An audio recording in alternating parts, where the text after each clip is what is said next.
Happen வணக்கம். இந்த example பாருங்க. A structural steel rod has radius 10 mm.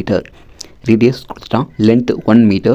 அப்புறம் a 100 kN force stretches it along its length. Force value கொடுத்துட்டான். என்ன கேட்குறான்? ஸ்ட்ரெஸ் கேட்குறான். Stress formula F/A. அப்புறம் எலான்கேஷன் அப்படின்னா உங்களுக்கு தமிழ் மீனிங் தெரிஞ்சுக்கணும். இது ஒரு லென்த் தான், ஓகேவா? ஒரு வகையான லென்த். எலான்கேஷன் அப்படின்னா நீட்டிக்கப்பட்டது, நீட்டுறது, ஓகேவா? இப்போ லென்த் இவ்வளோ இருக்குது அப்படின்னா ரொம்ப பெருசாக நீட்டுறது. ஸோ அது கேட்டிருக்கான். அப்புறம் ஸ்ட்ரைன் தான் இருக்கும். ஓகே ஃப்ரெண்ட்ஸ், இப்போது நீங்கள் இந்த சம்ம சால்வ் பண்ணோம் அப்படின்னா என்ன கேட்டிருக்கோம்?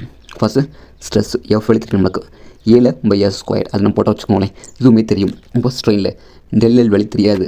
ஸோ நம்ம டெல்எல் அப்படின்னா இந்த இருக்குது எலான்கேஷன் அப்படின்னு கூட சொல்லலாம்.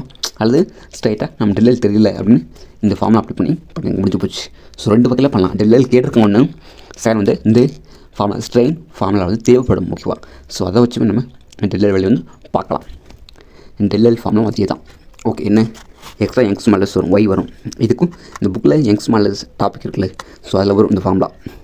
ஓகே ஃப்ரெண்ட்ஸ், இப்போ ஃபோர்ஸ் வழியாக சப்மிட் பண்ணுங்கள். அப்படியே 10⁻²m போட்டிருக்காங்க.